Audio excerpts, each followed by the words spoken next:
یہودی ان سب کو انبیاء مانتے ہیں۔ یہودی ملاکی کو آخری نبی سمجھتے ہیں اور ملاکی کے بعد جتنے بھی نبی آئے۔ بہترین معلومات اور اسلامک ویڈیوز دیکھنے کے لیے چینل کو سبسکرائب کر لیں۔ جزاک اللہ۔ یہودیت کے پیروکار کو کہتے ہیں جو قدیم بنی اسرائیل کی اولاد ہیں۔ دنیا بھر میں یہودیوں کی موجودہ تعداد کا مکمل اندازہ تو نہیں لگایا جا سکتا، تاہم ان کی تعداد 12 سے 14 ملین کے لگ بھگ ہے، جن کی اکثریت امریکہ اور اسرائیل میں رہائش پذیر ہے۔ حالیہ اعداد و شمار کے مطابق دنیا میں 1,44,35,900 یہودی ہیں۔ اسرائیل میں 30 لاکھ، روس میں 26 لاکھ 20,000 اور امریکہ میں تقریباً 58,70,000 آباد ہیں۔ دنیا میں سب سے زیادہ یہودی نیو یارک سٹی میں واقع ہیں، جہاں ان کی تعداد لاکھوں میں ہے۔ یہودی کی اصطلاح اپنے اندر کثیر مذہبی وظائف اور عقائد کو سمیٹے ہوئے ہے۔ دنیا بھر کے یہودی اپنے وظائف اور عقائد کے لحاظ سے متعدد حصوں میں تقسیم ہیں۔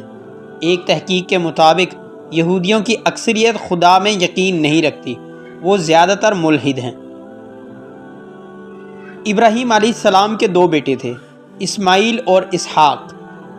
اسحاق کے بھی 2 بیٹے تھے، ایک یعقوب اور ایک عیسو۔ عیسو پیغمبر نہیں تھے، جبکہ یعقوب پیغمبر تھے۔ یعقوب کے 12 بیٹے تھے، جن میں سے ایک کا نام یہودا تھا۔ یہودی کا لفظ اسی سے ہے۔ یعقوب علیہ السلام کا لقب اسرائیل۔ اسرائیل کا مطلب ہے اللہ کا بندہ، یعنی بنی اسرائیل، اسرائیل کی اولاد یہودی کہلائے۔ آدم سے لے کر ملاکی تک جتنے بھی انبیاء گزرے ہیں، یہودی ان سب کو انبیاء مانتے ہیں۔ یہودی ملاکی کو آخری نبی سمجھتے ہیں اور ملاکی کے بعد جتنے بھی نبی آئے انہیں یہودی نہیں مانتے اور ابھی تک مسیح کے انتظار میں ہیں۔ ان کے نزدیک مسیح ہی آخری پیغمبر ہوگا۔ اس طرح یہودی توریت کو اللہ کی طرف سے نازل شدہ مانتے ہیں، لیکن انجیل اور قرآن کو نہیں مانتے۔ یہودیت میں برگزیدگی بحیثیت قوم معنی رکھتی ہے کہ خدا نے انہیں منتخب کیا اور ان سے وعدہ کیا۔ اس بنا پر یہودی خود کو برگزیدہ قوم قرار دیتے ہیں۔ یہ تصور یا عقیدہ پہلی بار تورات میں ملتا ہے اور اس کے بعد کی کتابوں جیسے عبرانی انجیل تک میں بھی مذکور رہا۔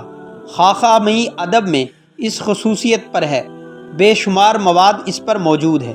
یہودیت کے 3 معتبر فرقوں راسخ العقیدہ یہودیت، رجعت پسند یہودیت اور اصلاحی یہودیت کا پختہ عقیدہ ہے کہ خدا نے انہیں اپنی خاص الخاص منشا کے تحت چن کر برگزیدگی عطا کی ہے۔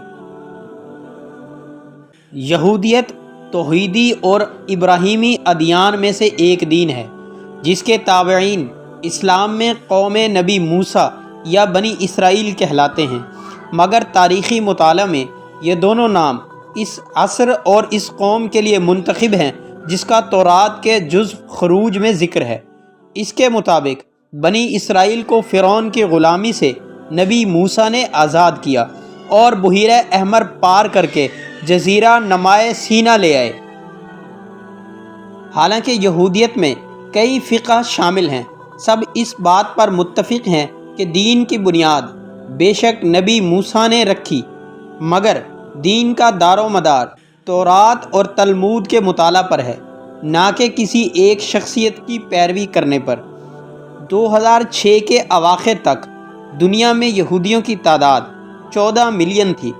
اس وقت بنی اسرائیل یعنی اسرائیلی یہودی اکثریت والا ملک واحد اسرائیل ہے، جہاں ان کو حق خود ارادیت پوری طرح حاصل ہے۔